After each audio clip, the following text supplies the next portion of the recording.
right, starting off our Monday routine with a squat, a deep squat hold, assisted. Want everyone to be holding onto a pole here to help you stay in a very deep squat.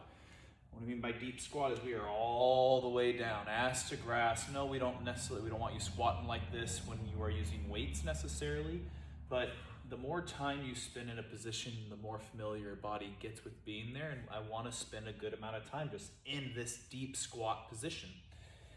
Few things. If you cannot keep your heels on the ground while you're here, let's elevate those. Slide some plates underneath the feet, underneath the heels, so we have contact, we're not hovering, and we can actually sit into the heels more. While we're here, hold a good 30 seconds, even a little longer if you want. Few things to work on here, or just focus on, is your positioning. You can play with your spinal awareness, positioning. Right now I have a nice extended spine, I'm sitting tall.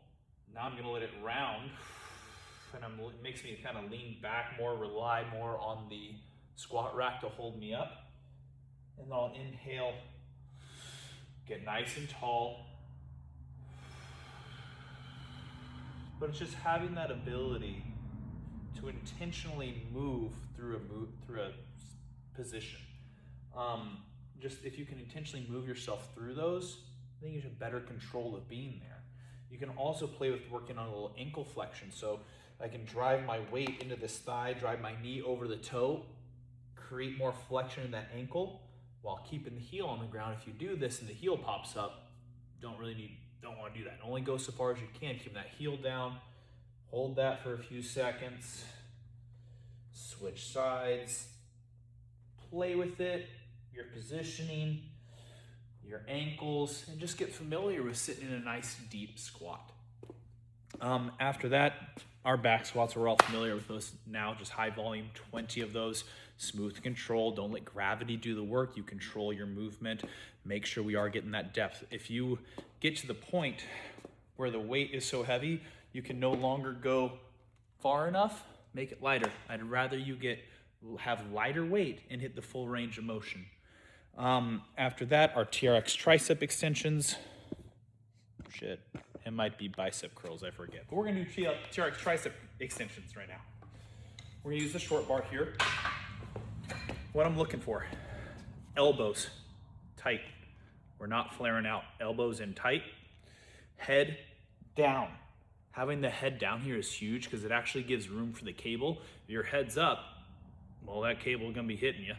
Ladies, take the bun out, because if you got a bun, well, you're gonna be hitting your hair.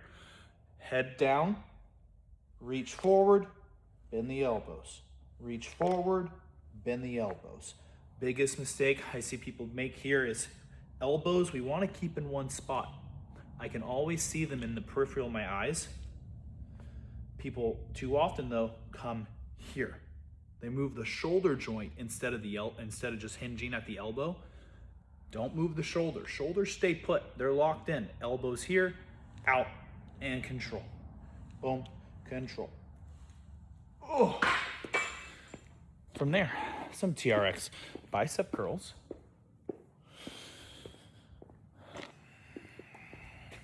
Smooth and steady is the name of the game here.